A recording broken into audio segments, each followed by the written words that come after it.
এই তীব্র গরমে সারাদিন গোসল করতে পারবেন শুধুমাত্র 100 টাকা দিয়ে। আসসালামু আলাইকুম এভরিওয়ান, কি অবস্থা সবার? আশা করি সবাই ভালো আছেন। আজকে আমি আসছি একটা রিসর্টে, এটা হচ্ছে সাভার জামগড়াতে। জনপ্রতি শুধুমাত্র 30 টাকা দিয়েই কিন্তু আপনি রিসর্টের ভিতরে ঢুকতে পারবেন। রিসর্টের ভিতরে ঘোরার মতো অনেক সুন্দর জায়গা আছে, ছবি তোলার মতো অনেক সুন্দর জায়গা আছে, সেটা আমি একটু পরেই দেখাইতেছি।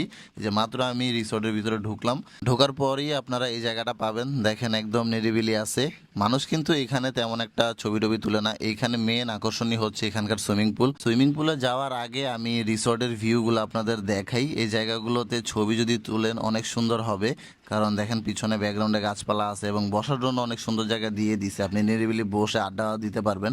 যদি আপনার ফ্রেন্ড আছেন বা ফ্যামিলির সাথে আসেন, কোনো সমস্যা নেই, সুন্দরভাবে ছবি টবি তুলতে পারবেন। এটা হচ্ছে সুইমিং পুলে যাওয়ার রাস্তাটা আমার কাছে খুব ভালো লাগছে, তাই আমি একটু শেয়ার করলাম। রাস্তাটার দুই পাশে দেখেন কি সুন্দর ওনারা গাছ লাগাই দিছে। আর একটা জিনিস আমি খেয়াল করলাম যে একটা শুকনো একটা গাছের মধ্যে কোন একটা পাখি বাসা করছিল। তো একটু সামনে যাওয়ার পর দেখলাম যে একটা কাঠবিড়ালি দাঁড়ায় আছে। রিসর্টের ভিতরে ময়ূর আছে, হরিণ আছে, এইগুলো আমি আমার আকাশ অ্যান্ড পেটস চ্যানেলে আপলোড করব, আপনারা চাইলে দেখে আসতে পারেন। তো আস্তে আস্তে যে আমরা সুইমিং পুলের ভিতরে চলে আসি। সুইমিং পুলের ভিতরে ঢোকার পরে দেখেন এই হচ্ছে ভিউ।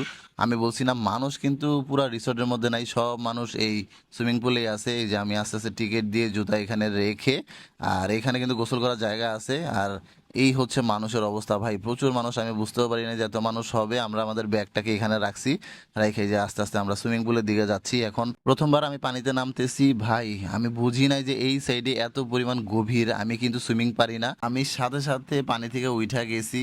আমি মনে করি নাই যে এখানে এত পরিমাণে গভীর হবে। আমি প্রথমে ভাবছিলাম যে এই জায়গাটা ফাঁকা আছে, এখানে আমরা গোসল করব, কিন্তু এখন বুঝতেছি এই জায়গাটা অনেক বেশি গভীর, যার কারণে মানুষ এখানে গোসল করতেছে না। আশেপাশে দেখেন সব জায়গায় কিন্তু মানুষ আর মানুষ। আমি পরে এমন একটা জায়গায় নামছি যেখানে পানি অনেক কম, আমার বুক সমান আছে। আপনারা যারা সাঁতার শিখতেছেন তারাও আসতে পারেন এই জায়গাটাতে। জায়গাটা সাঁতার শেখার জন্য অনেক পারফেক্ট একটা জায়গা, কিন্তু এই টাইমে না আসাটাই ভালো। দেখেন কত মানুষ আছে এখানে। আইসা কিছু সাবস্ক্রাইবার এবং ভাই ব্রাদারের সাথে দেখা হয়ে গেছে, ওদের সাথে আমি অ্যাড হয়ে গেলাম, ওদের সাথে আড্ডা আড্ডা দিলাম, ওদের সাথে গোসল টোসল করলাম। প্রচন্ড গরম লাগতেছিল, তাই আমরা সুইমিং পুলে আসছি। গোসল করার পর একদমই গরম লাগতেছিল না। আমি এরপর আস্তে আস্তে চেষ্টা করতেছিলাম একটু সাঁতার শিখার। আমি এত বড় হয়ে গেছি ভাই, এখন আমি সাঁতার পারি না।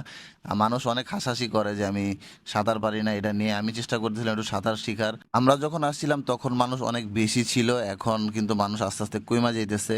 তো আমার জন্য ভালো হইতেছে। দেখেন সুইমিং পুলটা আস্তে আস্তে ফাঁকা হয়ে গেছে, আর আমি আমার মন মতো গোসল করলাম। এখানে একটা কথা বলে রাখি, আপনারা যারা 100 টাকা দিয়ে গোসল করতে আসবেন, 100 টাকা দিয়ে গোসল করতে কিন্তু ওনারা 1 ঘন্টা বলে দিবে, কিন্তু আপনি চাইলে সারাদিনই গোসল করতে পারেন, কোনো সমস্যা নেই। আমরা যারা গেছি ওইখানে অলমোস্ট 4 ঘন্টার মতো গোসল করছি, মন ভরা গোসল করছি। অনেকে তো ভাই আমাদের আগে আসছে এবং আমাদেরও পরে গেছে। বাইরে এত গরম পড়ছে, তারপরেও কিন্তু মনে হইতেছিল না যে খুব বেশি গরম। গোসল করে ভালোই লাগতেছিল।